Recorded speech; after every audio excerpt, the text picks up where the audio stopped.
দর্শক স্বাগত জানাচ্ছি আমাদের নিয়মিত আয়োজন এই ভ্যালিবিদ সংলাপে। আপনাদের সাথে রয়েছি আমি বাবু কামরুজ্জামান। এই অনুষ্ঠানে আমরা কথা বলি দেশ বিদেশের ব্যবসা বাণিজ্য সহ সাম্প্রতিক আলোচিত বাণিজ্যিক খাত নিয়ে। আজকে আমরা কথা বলতে চাই তৈরি পোশাক খাত নিয়ে। আমরা জানি যে এই মহামারীকালীন সময়ে আসলে তৈরি পোশাক উদ্যোক্তারা নানান রকম চ্যালেঞ্জের মুখে পড়েছেন এবং একের পর এক ক্রেতাদের বিশ্ব ক্রেতাদের আমরা দেখেছি যে ক্রয়াদেশ বাতিল হচ্ছিল, স্থগিত হয়ে যাচ্ছিল এবং ইউরোপ আমেরিকার বাজার যখন আসলে স্থবির হয়ে যাচ্ছিল, পরবর্তীতে যেটি দেখা যায় যে ভ্যাকসিনেশনের পর কিন্তু ইউরোপ আমেরিকার বাজার অনেকটাই স্বাভাবিক হতে শুরু করেছে, সেখানকার অর্থনীতি অনেকটা খুলে দেওয়া শুরু করেছে, স্বাভাবিকভাবেই আবার ছন্দে ফিরতে শুরু করেছে সেখানকার বাজার। এবং একই সঙ্গে আমরা সম্প্রতি একটি নতুন পোশাক খাতের জন্য একটি সুবাতাস বা সুসংবাদ, সেটি ছোট করে হলেও সেটি ক্রেতাদের বিশেষ করে আমাদের উদ্যোক্তাদের মধ্যে এক ধরনের স্বস্তির বহিঃপ্রকাশ আমরা লক্ষ্য করছি যে মিয়ানমার এবং ভারত থেকে কিছু ক্রয়াদেশ বাংলাদেশে আসছে। আমরা সেই বিষয় নিয়ে আসলে উদ্যোক্তাদের কাছ থেকে জানতে চাইবো এবং সম্প্রতিকালে পোশাক খাতে আসলে তারা কী ধরনের বাড়তি চ্যালেঞ্জগুলো মোকাবেলা করছেন, একই সঙ্গে যে সুসংবাদগুলো রয়েছে তা নিয়েও কথা বলবো আমরা। আমাদের সঙ্গে এই খাত সংশ্লিষ্ট উদ্যোক্তা এবং বিশ্লেষক রয়েছেন, আমরা পরিচয় করে দিতে চাই। আমাদের সঙ্গে এরই মধ্যেই যুক্ত হয়েছেন বিজিএমই এর সহসভাপতি, আমাদের সঙ্গে যুক্ত হয়েছেন জনাব শহীদুল্লাহ আজিম। আপনাকে স্বাগত জানাচ্ছি আমাদেরকে সময় দেওয়ার জন্য। আমাদের সঙ্গে একই সঙ্গে নিট পোশাক মালিক সংগঠন বিকেএমই এর প্রথম সহসভাপতি জনাব মোহাম্মদ হাতেম আমাদের সঙ্গে যুক্ত হয়েছেন, আপনাকে স্বাগত জানাচ্ছি। আমাদের সঙ্গে পোশাক খাত নিয়ে দীর্ঘদিন ধরেই গবেষণা করে যাচ্ছেন সিপিডির গবেষণা পরিচালক, বিভিন্ন বিষয় নিয়ে আসলে গবেষণা করে থাকেন, তবে পোশাক খাত নিয়ে আমরা তার বিশদ বিশ্লেষণ এবং গবেষণা পর্যবেক্ষণ আমরা লক্ষ্য করেছি। আমাদের সঙ্গে খন্দকার গোলাম মোয়াজ্জেম যুক্ত হয়েছেন সিপিডির গবেষণা পরিচালক, আপনাকেও স্বাগত জানাচ্ছি আমাদেরকে আজকের এই আলোচনায় সময় দেওয়ার জন্য। আমরা শুরুতে আলোচনায় যেতে চাই, তৈরি পোশাকের হালচাল সম্পর্কে নিশ্চয়ই আমরা জানবো। তার আগে আমাদের হাতে আসলে এই মিয়ানমার ভারতের কথা বলছিলাম যে সেখান থেকে কিছু ক্রয়াদেশ আসতে শুরু করেছে, তা নিয়ে আমাদের হাতে একটি প্রতিবেদন রয়েছে, সেই প্রতিবেদনটি চলুন দর্শক শুরুতেই দেখে আসি। দক্ষিণ পূর্ব এশিয়া ও বাংলাদেশের প্রতিবেশী রাষ্ট্র মিয়ানমার প্রাকৃতিক ও প্রত্নতাত্ত্বিক সৌন্দর্যে ভরা দেশটির প্রধান অর্থনৈতিক ফসল ধান হলেও পর্যটন ও পোশাক শিল্পেরও আছে অনন্য অবদান। জাতিসংঘের ইউএন কমট্রেডের তথ্য বলছে মিয়ানমারের পণ্য রপ্তানি আয়ের 30% নির্ভরতা টেক্সটাইল ও পোশাক শিল্প খাতের হাত ধরে। তবে সেনা অভ্যুত্থান আর ভূরাজনৈতিক অস্থিরতার কারণে দেশটির পোশাক খাত থেকে মুখ ফিরিয়ে নিতে শুরু করেছেন ক্রেতারা, যার সুবাতাস এসে মিশেছে বাংলাদেশের পোশাক শিল্পে। দেশীয় উদ্যোক্তারা বলছেন সুনির্দিষ্ট তথ্য পরিসংখ্যান না থাকলেও করোনা পরিস্থিতির কারণে কেবল মিয়ানমার নয়, প্রতিবেশী ভারত থেকেও কিছু ক্রয়াদেশ স্থানান্তর হয়ে আসছে বাংলাদেশে, যার সুফল পাচ্ছেন উদ্যোক্তারা। অনেক অর্ডারই আসছে বাংলাদেশে এবং বিশেষ করে আমরা যদি দেখি যে ফ্লিসের জ্যাকেট, এত পরিমাণে ফ্লিসের জ্যাকেটের অর্ডার বাংলাদেশে আসছে যেটা বিগত দিনে মানে রেকর্ড ছাড়িয়ে যাচ্ছে। সাধারণত এই ফ্লিসের অর্ডারগুলি মিয়ানমারে হতো বলে আমরা জানি। অনেকগুলো ব্র্যান্ড চলে গিয়েছিল আড়াবাজার পরে ওয়ার্ল্ড ইউনিতে আমাদের অন্যতম $500 মিলিয়ন একটা অর্ডার তারা আমাদের দেশ থেকে অন্য দেশে ছড়িয়ে দিয়েছিল। সেই ওয়ার্ল্ড ইউনি আসলে অন্যান্য ব্র্যান্ডগুলো আগ্রহ প্রকাশ করছে। ইউরোপ আমেরিকায় প্রায় 100% টিকা কার্যক্রম বাস্তবায়ন হওয়ায় অনেকটাই স্বাভাবিক হতে শুরু করেছে সেখানকার অর্থনীতি, তাই বাড়ছে পোশাকের ক্রয়াদেশও। বিশ্লেষকরা বলছেন মিয়ানমার ও ভারত থেকে যেসব ক্রয়াদেশ স্থানান্তর হয়ে আসছে তা টেকসই করতে উদ্ভাবনী ও কৌশলী হতে হবে উদ্যোক্তাদের। এক্ষেত্রে প্রতিবেশী দেশগুলোর বিনিয়োগ আকর্ষণের কথাও বলছেন বিশ্লেষকরা। মিয়ানমারে যে সমস্ত বিনিয়োগ রয়েছে গার্মেন্টস সেক্টরে, বিদেশি বিনিয়োগ, বিশেষ করে চাইনিজ বিনিয়োগ রয়েছে সেখানে, জাপানিজ বিনিয়োগ রয়েছে, থাই বিনিয়োগ রয়েছে গার্মেন্টস সেক্টরে, এই সমস্ত বিনিয়োগকারীদেরকে বাংলাদেশে আকৃষ্ট করা যায় কিনা। আকৃষ্ট করা গেলে আমাদের এখানে গার্মেন্টসের পণ্য উৎপাদনে সুবিধা হবে। হিসাব বলছে চলতি অর্থবছরে সবশেষ 11 মাসে পোশাক রপ্তানি হয়েছে $2,856 কোটি, যা আগের বছরের একই সময়ের চেয়ে বেড়েছে 11%। তবে সম্প্রতি মিয়ানমার ও ভারতের স্থানান্তর হওয়া ক্রয়াদেশ পোশাক শিল্পের জন্য আরও বড় সম্ভাবনার হাতছানি দিচ্ছে বলে মত উদ্যোক্তাদের। বাবু কামরুজ্জামান, নিউজ 24, ঢাকা। দর্শক, আমরা আমাদের হাতে থাকা প্রতিবেদনটি দেখছিলাম, আসলে সেখানেও এই উদ্যোক্তাদের কথাই আমরা আসলে আজকে তাদেরকে আমরা পেয়েছি, এই প্রতিবেদনেও যেমনটি দেখছিলাম। শুরু করব বিকেএমই এর প্রথম সহসভাপতি জনাব মোহাম্মদ হাতেম আমাদের সঙ্গে রয়েছেন। আপনার বক্তব্য আমরা প্রতিবেদনে আসলে দেখছিলাম, আপনার কাছ থেকে একটু জানতে চাইবো আসলে এই ভারত মিয়ানমার থেকে যে ক্রয়াদেশগুলোর কথা আসলে বলা হচ্ছে, এটি আসলে সুনির্দিষ্ট করে হয়তো তথ্য পরিসংখ্যান নেই, এছাড়া আপনাদের নিজেদের ব্যবসায়িক প্রয়োজনেই হয়তো সেই তথ্য প্রকাশ করবার সুযোগও নেই, সেটি আসলে মোটা দাগে এক ধরনের আশাবাদ তৈরি করছে কিনা এবং আপনার অভিজ্ঞতা থেকে যদি একটু বলেন জনাব মোহাম্মদ হাতেম।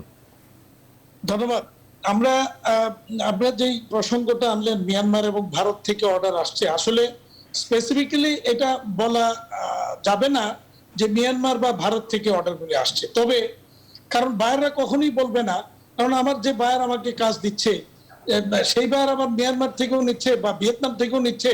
এখন ভিয়েতনাম বা মিয়ানমার থেকে বাদ দিয়ে আমার কাছ থেকে নিচ্ছে, এই কথাটা কিন্তু তারা কখনোই আমাদেরকে বলে না। এটা ব্যবসায়িক স্ট্র্যাটেজির কারণেই বলবে না।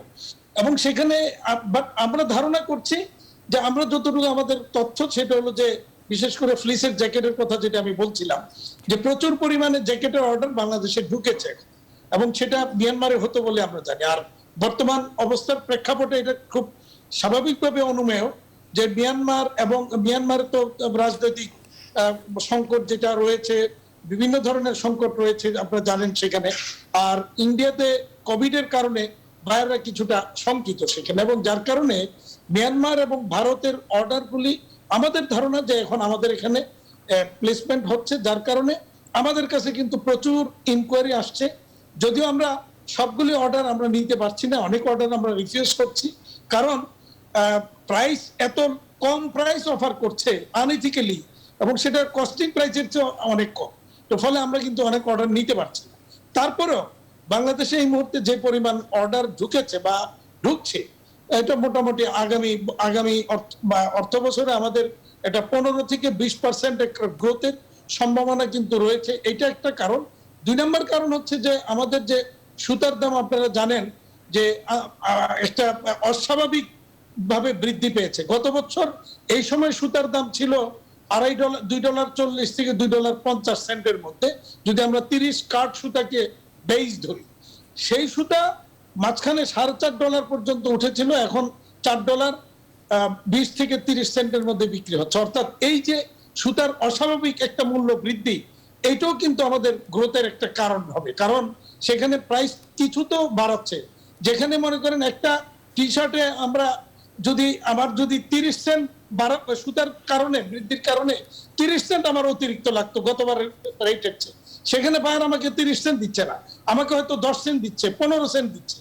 বাট এই 15 সেন্ট 10 সেন্ট যেটা দিচ্ছে, এটা কিন্তু আমাকে আমার গ্রোথে কিন্তু অ্যাড হবে, এটা একটা ইমপ্লিমেন্ট হবে, ইয়েতে কিন্তু প্রতিফলন ঘটবে। বাট আমরা কিন্তু লস দিয়ে তারপরও কাজ দিচ্ছি, কারণ আমাদেরকে টিকে থাকতে হবে, বেঁচে থাকতে হবে এই সময়টা। যার কারণে আমরা লস দিয়ে হলো প্রচুর অর্ডার নিয়ে টিকে থাকার চেষ্টা করছি। জি, জনাব হাতেম, আমরা আপনার কাছে আরও শুনবো, কেননা নানান রকম চ্যালেঞ্জ মোকাবেলা করেই আসলে এই করোনাকালে আপনাদেরকে কারখানা খোলা রাখতে হচ্ছে। সেই অভিজ্ঞতার কথাও আমরা শুনবো, আরও বিশেষ সুনির্দিষ্ট কিছু চ্যালেঞ্জের কথাও আসলে জানতে চাইবো। তার আগে জনাব শহীদুল্লাহ আজিমের কাছ থেকে একটু জেনে আসবো একই বিষয় নিয়ে। আসলে জনাব শহীদুল্লাহ আজিম, এই যে আমরা ভারত মিয়ানমারের কথা একটু বলছি, যেটি পরোক্ষভাবেই হয়তো যেটি জনাব হাতেম বলছিলেন যে সুনির্দিষ্ট করে আসলে বলার সুযোগ নেই, কিন্তু পরোক্ষভাবে বলার সুযোগ রয়েছে। আপনিও যদি একটু আপনার অভিজ্ঞতার কথা বলেন যে এটি আসলে ভারত বা মিয়ানমারের দিক থেকে এক ধরনের ইতিবাচক একটি বার্তা আসলে বয়ে আনছে কিনা পোশাক খাতের জন্য, যদিও আমরা একটি বিপর্যস্ত সময় আসলে পার করছি। আপনাকে ধন্যবাদ। এখানে অনেকগুলো ব্যাপার জড়িত আছে। হ্যাঁ, ভারত মিয়ানমার একটা ব্যাপার তো অবশ্যই আছে। সেখানে লকডাউনে, সেখানে কোভিড এর কারণে এবং মায়ানমারের সামরিক যন্ত্রের কারণে অনেকগুলো অর্ডার আমাদের দেশের মুখে হচ্ছে। তারপরে আমি বলবো 2013 সালে রানা প্লাজার ভবন ধসের পরে আমাদের একটা ভাবমূর্তির সংকট হয়েছিল, যা আমাদের যুব শিল্পায়নের কারণে অনেক আমরা এগিয়ে গিয়েছি। অনেকগুলো সাফল্যের মাত্রা আমাদের দেশে যোগ হয়েছে।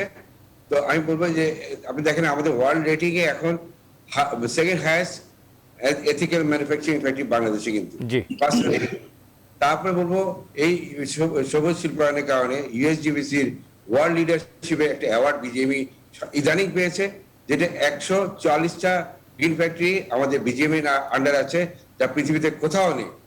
তারপরে আরেকটা কথা আছে যে আমাদের প্লাটিনাম ফ্যাক্টরি সারা পৃথিবীতে 100টা প্লাটিনাম ফ্যাক্টরি পরে বাংলাদেশেই আছে 39টা ফ্যাক্টরি। এইসব অনেকগুলো কারণ আমাদের বায়ারদের আকৃষ্ট করেছে এবং ব্র্যান্ডরা নতুন করে ফিরে আসছে। যে কথা বলছিলাম, উনি হাতেম ভাই বললেন ওয়ার্ল্ড ইজ নিয়ে আমাদের এখানে $500 মিলিয়ন একটা ব্যবসা সরিয়ে নিয়েছিল 2013 সালে রানা প্লাজার পরে। তারা এখন আগ্রহ প্রকাশ তারা নিয়েছে। বাংলাদেশ এখন বায়ারদের কাছে একটা ফেভারিট ডেস্টিনেশন। নিশ্চয়ই।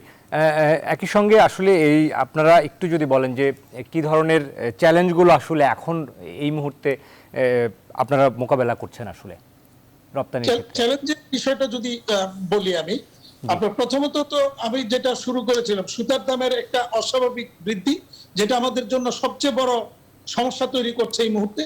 আর দ্বিতীয়ত আপনারা জানেন যে এর মধ্যে পত্রপত্রিকা নিউজও দেখেছেন, গত কয়েকদিন যাবত এটা নিয়ে খুব আলোচনা হচ্ছে, আমাদের এক্সপোর্টটা হ্যাম্পার হচ্ছে, কারণ কন্টেনার এবং জাহাজ সংকট, এই দুইটা বড় ধরনের সংকট কিন্তু আমাদেরকে এখন মানে মোকাবেলা করতে হচ্ছে। প্রচুর পরিমাণে মাল আমাদের ডিপোগুলিতে, চিটাগাংয়ে বিভিন্ন ডিপোতে গিয়ে আটকে আছে, কোনোটা হয়তো কন্টেনারে ঢুকেছে, জাহাজীকরণ হচ্ছে না, কোনোটা হয়তো ডিপোতে পড়ে আছে, কন্টেনার পাচ্ছে না ঢুকাতে, কোনোটা হয়তো প্রচুর গাড়ি আনলোড অবস্থায় কিউতে দাঁড়িয়ে আছে, সেখানে 2 দিন 3 দিন 4 দিন 5 দিন করে কিন্তু ওটা আনলোড না হয়ে ওখানে দাঁড়িয়ে আছে। ফলে সেখানে একদিকে যেমন আমাদের কন্টেনারের দাম যেটা বেড়েছে, এখন প্রতি কন্টেনার দেখেন, যেটা আমরা আমেরিকাতে যে কন্টেনার আগে একটা 40 ফিট কন্টেনার হয়তো ম্যাক্সিমাম $2,500 আমরা পাঠাতে পারতাম, সেই কন্টেনার এখন $12,000। যে 20 ফিট কন্টেনার আমরা হয়তো $2,000 বা $1,800 পাঠাতে পারতাম, সেটা এখন $6,000 থেকে $8,000। ইউরোপে একটা কন্টেনার এখন $6,000 উপরে 20 ফিট দিতে হচ্ছে, 40 ফিট একটা $10,000 থেকে $12,000 দিতে হচ্ছে। এই ধরনের সংকট তো আছে। এরপর আবার জাহাজ পাচ্ছে, যে মাদার ভেসেল ধরবে, দেখা গেল যে কন্টেনার পাওয়া গেছে কিন্তু জাহাজ পাচ্ছে না, ফলে সেখানে মাল পড়ে আছে। আবার ওই ডিপোগুলিতে জায়গা হচ্ছে না, কারণ মাল যেতে নিতে যাচ্ছে না, ওখানে স্টক হয়ে আছে। এতে আমাদের যে সংকটটা দাঁড়াচ্ছে, কারণ আমার তো একটা চেইন ওয়ার্ক, আমি মালটা শিপমেন্ট দিলে আমাকে বিএল দিবে, সেই বিএল সহ ডকুমেন্টস আমি ব্যাংকে সাবমিট করব, ব্যাংক আমাকে টাকা দিবে, সেই টাকা দিয়ে আমি ওয়ার্কার স্যালারি দিব, অন্যান্য এক্সপেন্ডিচার আমি মিট আপ করবো, ব্যাক টু ব্যাক পেমেন্ট দিব, বাংলাদেশ ব্যাংকের ইডিএফ এর পেমেন্ট শোধ করব, ইত্যাদি অনেক রকমের কর্মযজ্ঞ কিন্তু আমাদের রয়েছে। তো এখন এইটা যখন মালটা যখন, যেমন আমার গত 1 মাস যাবত প্রায় $12 লাখ মাল আমার রেডি অবস্থায় পড়ে আছে, শিপমেন্ট হচ্ছে না। বাট এইটা তো আমি 1 মাসের মধ্যে, এর মধ্যে আমি ডকুমেন্টস হয়তো ব্যাংকে দিয়ে দিতে পারতাম, কিন্তু সেটা পারিনি। তো এই সংকটগুলি আমাদেরকে কিন্তু নিত্য নৈমিত্তিক আমাদের নতুন সংকট মোকাবেলা করতে হচ্ছে। আমরা খুব ব্যস্ত অবস্থার মধ্যে এখন আছি। জনাব হাতেম, আমরা আপনার কাছে আরো শুনবো, তার আগে আমাদের সঙ্গে জনাব খন্দকার গোলাম মোয়াজ্জেম রয়েছেন, সিপিডির গবেষণা পরিচালক, তার কাছে একটু ছোট করে জানতে চাইবো। জনাব খন্দকার গোলাম মোয়াজ্জেম, আসলে অনেকগুলো চ্যালেঞ্জের কথা বলছিলেন উদ্যোক্তারা, আবার একই সঙ্গে আমরা আশার কথা দিয়েই শুরু করেছিলাম। আপনার কাছে আসলে পোশাক খাতের এই মুহূর্তের পর্যবেক্ষণ, যে এই যে খোলা রাখা, এটি একটি চ্যালেঞ্জের মধ্যেও খোলা রাখা, এবং সেটি আসলে রপ্তানির চাকাকে সচল রাখবার এই উদ্যোগকে আপনি কিভাবে দেখেন, এবং সেটিকে আসলে সমন্বিতভাবে রপ্তানি বাড়ানোর জন্য আর কি ধরনের কৌশল বা উদ্যম নেওয়ার সুযোগ রয়েছে, উদ্যম নেওয়ার সুযোগ রয়েছে বলে মনে করেন? আমি আসলে উদ্যোক্তাদের হাসি মুখ দেখে আমি খুশি হচ্ছি যে ওনারা হয়তো মুখে প্রকাশ করছেন না, কিন্তু মনের দিক থেকে এই মুহূর্তে স্বস্তিদায়ক অবস্থায় রয়েছেন, যেখানে সারা দেশে কোভিড এর ভিতরেও কারখানা সচল রাখা যাচ্ছে, এবং তার ভিতরে গুরুত্বপূর্ণ হলো যে অর্ডার পাওয়া যাচ্ছে এবং নতুন অর্ডার আসছে, এবং ইতিবাচক বেশ বড় বড় কিছু ঘটনা, সেটা খুবই একটা আশার দিক আমাদের তৈরি পোশাক খাতের এইরকম পরিস্থিতিতে। কিন্তু আমাদের উদ্যোক্তাদের মনে হয় আগামী প্রায় বছরকাল ধরে একটা চ্যালেঞ্জের ভিতরে যেতে হবে। সেটি হলো যে হঠাৎ করে যখন বিশ্ব অর্থনীতিতে নতুন করে চাঙ্গা ভাব তৈরি হয়, তখন সবচেয়ে বেশি সংকট তৈরি হয় আসলে কাঁচামালের জায়গাগুলোতে। হঠাৎ করে সকলে তখন একসাথে অর্ডার দেওয়া শুরু করে, এবং তখন যেটি হয় যে কাঁচামাল পাওয়া যাবে না, এবং কাঁচামাল পেলেও ঊর্ধ্বমুখী মূল্য হবে, অথবা শিপমেন্ট করতে গেলে শিপমেন্টের জন্য জাহাজ পাওয়া যাবে না। এই মুহূর্তে কিন্তু চীনে একই পরিস্থিতি, চীনেও কিন্তু প্রচুর সংখ্যক এরকম পণ্য দিয়ে দাঁড়িয়ে আছে, সারা বিশ্ব চীন থেকে অর্ডার নিতে যাচ্ছে, সেগুলোই নাকি সেই শিপমেন্টের জন্যই তারা নাকি জাহাজ দিয়ে কুলাতে পারছে না। এবং আমাদের মতো এই ধরনের জায়গাগুলোতে শিপ পাঠাতে গেলে উল্টো তারা নাকি চার্জ নিচ্ছে, যে জাহাজ এখানে পাঠাতে হলে বেশি মাত্রায় চার্জ দিতে হবে, এরকম ধরনের ঘটনা ঘটছে। ফলে আমার উদ্যোক্তা যেমন যে প্রাইসিং এর ক্ষেত্রে একটা বড় বিষয়, আগামী বছরাধিককাল তারা যেন বায়ারদের সঙ্গে নেগোসিয়েশনে রাখেন, কাঁচামাল এবং শিপমেন্ট এই দুই জায়গায় যাতে ওনারা সেইভাবে প্রাইস নেগোসিয়েট করেন, যেটি ওনাদের প্রয়োজন হবে বলে আমাদের কাছে মনে হয়। এটি হলো একটি দিক। দ্বিতীয় দিক যেটি, সেটি হলো যে আমরা মিয়ানমার বা ভারতের মতো জায়গা থেকে যে আসার জায়গা খুঁজছি, সেই জায়গাটি যেন ধরে রাখা যায়। একটা ভালো দিক হলো যে মিয়ানমার এবং ভারত যে ধরনের পণ্য উৎপাদন করে মোটামুটি সমধর্মী পণ্য আমরা উৎপাদন করি, সুতরাং এই অর্ডার গুলো আমাদের নেবার সামর্থ্য রয়েছে। সুতরাং এগুলো আমরা যদি নিতে পারি সেটি আমাদের জন্য ভালো হবে। এবং সেদিক থেকে প্রাইসিং এর যে বিষয়টা বলা হচ্ছে, কম মূল্য অফার করা হচ্ছে, এই জায়গাটিতে আমার মনে হয় যে উদ্যোক্তাদের আরো একাট্টা হওয়া দরকার, যে যাতে মূল্যের দিক থেকে তাদের যেন প্রাইস কাটিং এর কম্পিটিশনে না ঢুকতে হয় এবং ন্যূনতম একটা যেন মর্যাদাকর মূল্য যাতে তারা নিজেরা রাখতে পারেন, মুনাফা করতে পারেন এবং শ্রমিকদের মজুরিও তারা যাতে ঠিক মতো দিতে পারেন। জি, জনাব খন্দকার গোলাম মজিদ, আমরা আরো কথা বলবো, শুনবো। আমরা আসলে একটা বিরতি নেবার সময় হয়েছে এই পর্যায়ে। দর্শক, আমরা এই ভ্যালি বীজ সংলাপে এই পর্যায়ে একটা ছোট্ট বিরতি নিচ্ছি, ফিরছি একটু পর। আশা করি আমাদের এই আলোচনার সাথেই থাকবেন। দর্শক, বিরতির পর আবারও স্বাগত জানাচ্ছি ভ্যালি বীজ সংলাপে। আমরা কথা বলছি পোশাক রপ্তানি এই শিরোনামে এবং আমাদের সঙ্গে তিনজন অতিথি রয়েছেন। সরাসরি আলোচনায় যেতে চাই। আমাদের সঙ্গে দুজন উদ্যোক্তা রয়েছেন পোশাক খাতের, বিকেএমই এবং বিজিএমই এর দুজন রয়েছেন।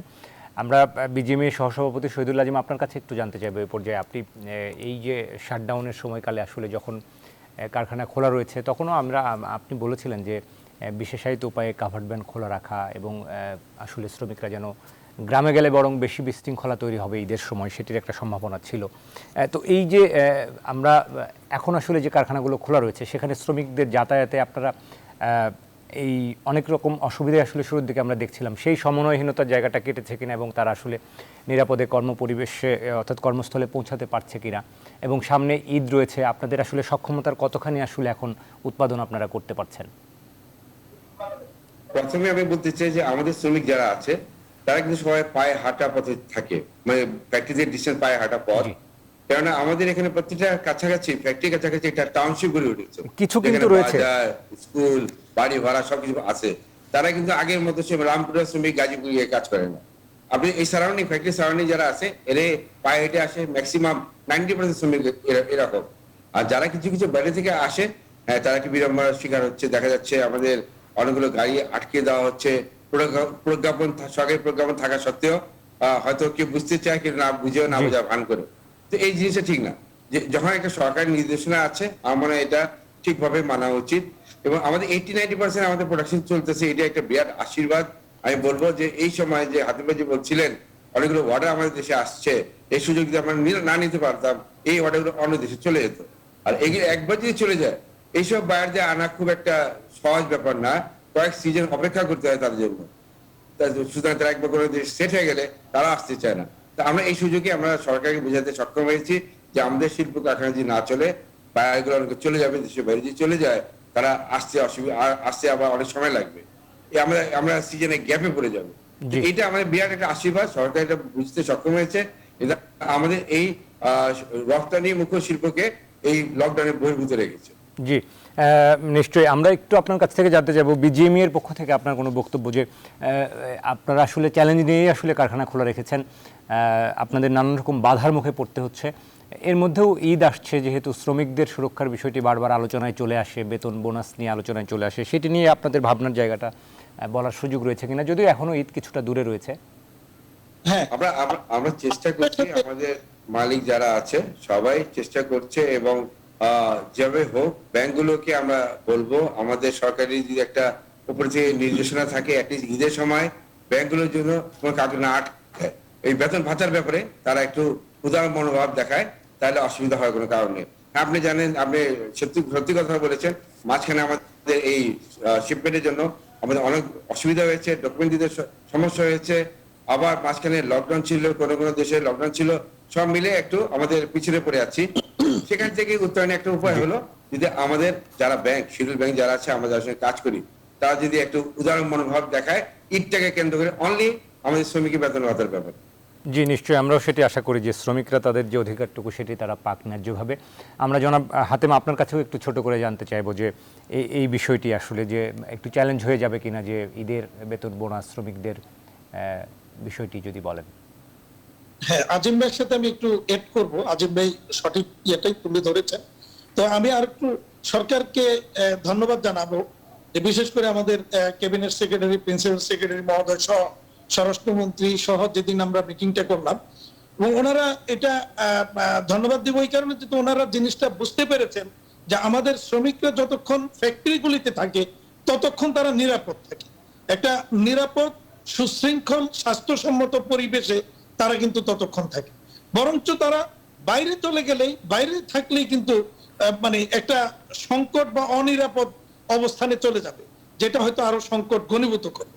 তো এই জায়গাটা অনুধাবন করে তার ফ্যাক্টরিগুলি খুলে রাখার সিদ্ধান্ত দিয়েছেন মাননীয় প্রধানমন্ত্রীও সিদ্ধান্ত দিয়েছেন। সেই জন্য আমরা ধন্যবাদ জানাবো এবং একই সাথে আগামী ঈদ, যেটা আজিম ভাই বলছিলেন, এই সময় যদি ফ্যাক্টরি খোলা না থাকতো তাহলে যে হিউজ পরিমাণে অর্ডার আসছে বাংলাদেশে, এই অর্ডারটা কিন্তু হাতছাড়া হয়ে যেত। তাহলে একবার হাতছাড়া হয়ে গেলে কিন্তু এদেরকে ব্যাক করানো খুব ডিফিকাল্ট হতো। তো এই জায়গাতে আমরা শুকরিয়া আদায় করি যে মানে আমাদেরকে অন্তত সরকার সহযোগিতা করেছেন এবং সবাই মিডিয়া থেকে শুরু করে সবাই সহযোগিতা করেছেন আমাদের এই ক্ষেত্রে, এবং আমাদের শ্রমিকরা মোটামুটি আমাদের এখানে ভালো আছেন। এটা গেল একটা দিক। তো আমরা আগামী ঈদকে কেন্দ্র করে যে সমস্যা, যে সংকটগুলি আমরা শুরুতে আলোচনা করছিলাম, এই সংকটের কারণে কিন্তু আমাদের একটা তারল্য সংকট কিন্তু তৈরি অলরেডি হয়ে আছে, যেটা আনইথিক্যালি আমি বলবো যে স্পিনিং মিলের মালিকরা কিন্তু কস্টিং প্রাইসের চেয়ে অনেক বেশি দামে তারা মানে সুযোগ নিচ্ছে, যেহেতু প্রচুর অর্ডার এবং দিতে পারছে না টাইমলি, তারা কিন্তু অতিরিক্ত প্রাইস নিয়ে আমাদেরকে মানে নিতে বাধ্য করাচ্ছে। আমরা কিন্তু পারি ইন্ডিয়াতে বা ইন্দোনেশিয়া, গত কয়েকদিন যাবতই কিন্তু আমরা ইন্দোনেশিয়া, চায়না এবং ইন্ডিয়াতে সুতার সোর্সিং করতেছি, প্রাইস অনেক কম, মিনিমাম 80 সেন্ট পার কেজিতে আমরা কমে পাচ্ছি। কিন্তু ওখান থেকে আনতে গেলে যে একটু টাইম বেশি লাগবে, সেই কারণে আমরা অনেক ক্ষেত্রে যেতে পারছি না, কারণ আমাদের বায়ার কিন্তু এখন টাইমটা খুব কম দিচ্ছে। কোভিড এর কারণে এই সিচুয়েশনটা কিন্তু নতুন করে মানে সারা বিশ্বব্যাপী এটা তৈরি হয়ে গেছে যে এখন কিন্তু লিড টাইম পাওয়া যাচ্ছে না। তো এই সব ক্ষেত্রেই কিন্তু আমরা একটা তারল্য সংকটে আছি, যেটা আগামী ঈদে শ্রমিকদের পাওনা দাওনা দিয়ে দেওয়ার জন্য হয়তোবা সংকট কিছুটা হতে পারে, বাট আমরা এই জায়গাটাতে সতর্ক আছি। আমাদের সব মেম্বারদেরকে যেমন গত ঈদেও বলেছি, আগামী ঈদেও সবার জন্য ওরকম ভাবে নির্দেশনা থাকবে যে কোনো অবস্থাতেই শ্রমিকদের পাওনা দাওনা বা ঈদ বেতন, বোনাস এগুলি যেন আটকে রাখা যাবে না। জি জি, জনাব হাতেম আজিম ভাই যেটা বলছিলেন, ব্যাংকগুলি এইভাবে এখানে একটু সহযোগিতার হাত বাড়াতে হবে এবং তাদেরকে একটু এগিয়ে আসতে হবে। জি জনাব হাতেম, আমরা আপনার কাছে আবার আসবো। ডক্টর খন্দকার গোলাম মোয়াজ্জেম, আপনার কাছে একটু জানতে চাইবো যে আসলে এই যে আমরা দেখলাম যে ভিয়েতনামের একটি তথ্য যদি বলি, যে আমরা গতকালকেও এটি সংবাদ মাধ্যমে এসেছে যে তারা এই সময় কিন্তু ভ্যাকসিনেশনের কারণেই হয়তো তারা প্রায় 5.6% মতো তাদের জিডিপি প্রবৃদ্ধি হয়েছে গত 6 মাসে। এবং আমেরিকার একটি তথ্য যদি বলি যে 1 মাসে তারা 8.5 লাখ কর্মসংস্থান তৈরি করতে পেরেছেন, অর্থাৎ নতুন চাকরি তৈরি করতে পেরেছেন।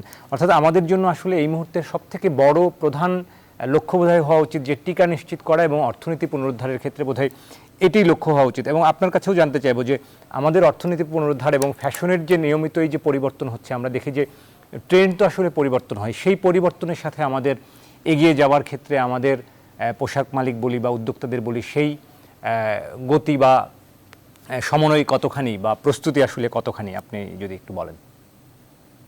আপনার প্রশ্ন দুটো প্রশ্ন ছিল, তার ওটা উত্তর দেওয়ার আগে আগের প্রশ্নের সঙ্গে একটু যুক্ত করতে চাই।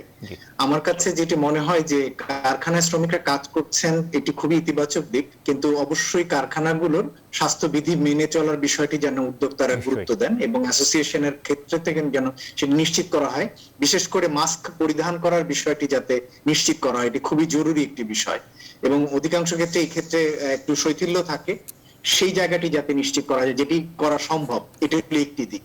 দ্বিতীয়ত হলো এটি কিন্তু কোনোভাবেই গ্রহণযোগ্য হবে না যখন এত অর্ডার আসছে তখন যদি শ্রমিকরা সময় মতো বেতন না পান, এটি খুবই দুঃখজনক হবে। সুতরাং সেই জায়গাটির ক্ষেত্রে যে কোনো মূল্যেই হোক উদ্যোক্তারা শ্রমিকদের মজুরি সঠিক সময় দেওয়ার ক্ষেত্রে সেটি কিভাবে দেবেন সেটি তাদের বিষয় এবং ব্যাংক থেকে সেইভাবে টাকাটি পাওয়ার ক্ষেত্রে কোনো সমস্যা হওয়ার কথা না।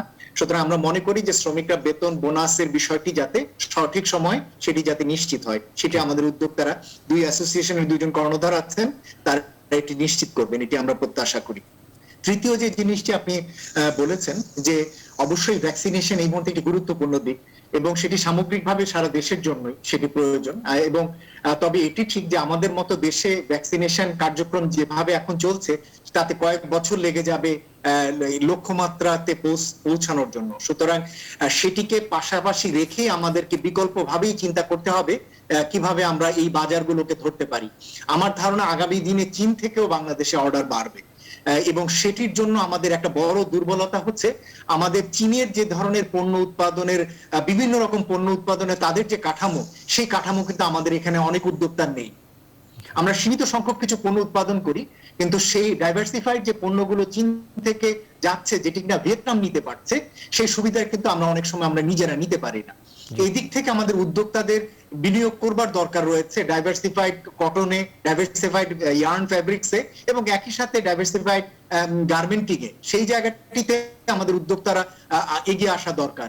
এদিক থেকে বিকেএম এর পক্ষ থেকে সাম্প্রতিককালে যে উদ্যোগটি নেওয়া হচ্ছে নন কটন পণ্যের ব্যাপারে, তারা যে উদ্যোগ নিচ্ছেন, আমি এটিকে খুবই যথার্থ মনে করি যে আমাদের তুলাভিত্তিক পণ্যের পাশাপাশি এই তুলার বাইরে যে synthetic, polyester, man-made fibre related যে সমস্ত পণ্যের বাজার রয়েছে, এই বাজারটি ধরার জন্য আমাদের বিনিয়োগ বাড়ানো, এবং প্রয়োজন বোধে সরকারের এখান থেকে ইনসেনটিভও দেওয়া যেতে পারে। এখানে সরাসরি যারা এই ধরনের পণ্য রপ্তানি করবেন, নন কটন পণ্য, সেই রপ্তানি কারকদেরকে টার্গেট করে ইনসেনটিভ দেওয়া যেতে পারে। আমার কাছে মনে হয় যে ট্যাক্স হলিডের চেয়েও বেশি কার্যকর হচ্ছে ক্যাশ ইনসেনটিভ দেওয়া। সুতরাং সেটি যদি এই ধরনের নন কটন পণ্যের জন্য যদি দেওয়া হয়, তাহলে আমরা চীন থেকে বা যে সমস্ত অর্ডার বেরিয়ে যাচ্ছে, সেই সমস্ত অর্ডার গুলো আমরা আমাদের এখানে আকৃষ্ট করতে পারবো।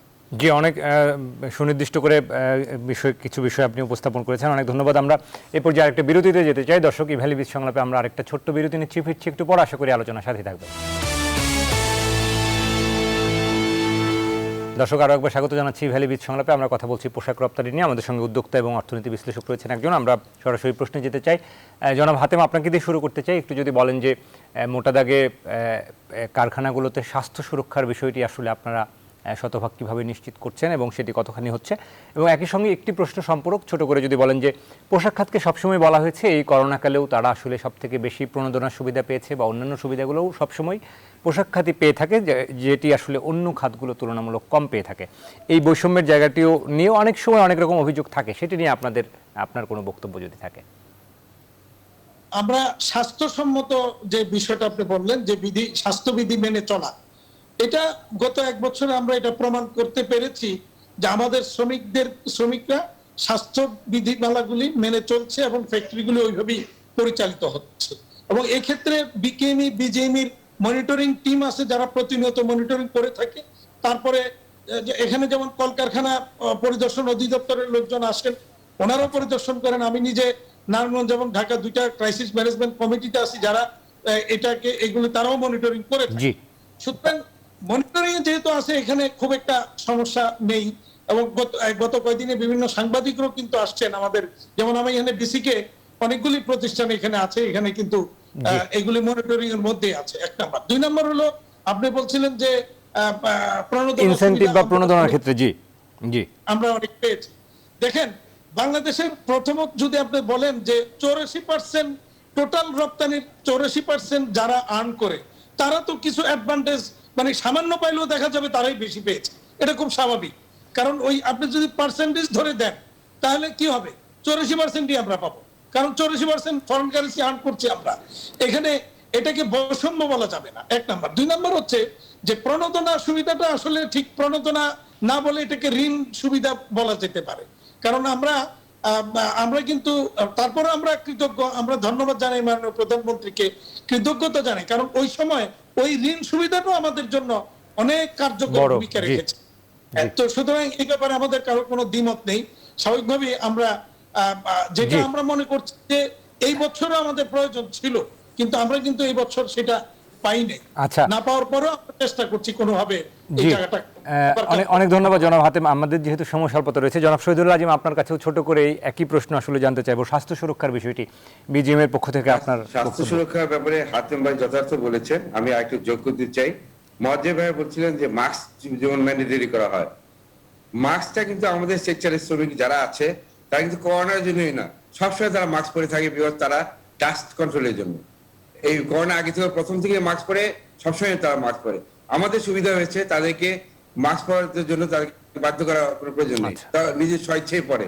আরেকটা ব্যাপার, স্বাস্থ্য সুরক্ষার ব্যাপারে আমাদের যে ফ্যাক্টরি যেগুলো সচেতন করা হয়েছে, সেই মডেলটা তারা কিন্তু তাদের বাসে নিয়ে যায়।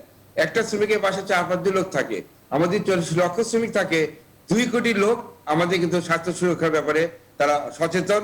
তারা আমরা সেই স্যানিটাইজেশন বলেন, মাস্ক পরা বলেন, সোশ্যাল ডিস্টেন্স বলেন, তারা কিন্তু আমরা শিখাই। প্রত্যেকটা শ্রমিককে আমাদের ফ্যাক্টরিগুলোতে আমাদের শিক্ষা দেওয়া হয়।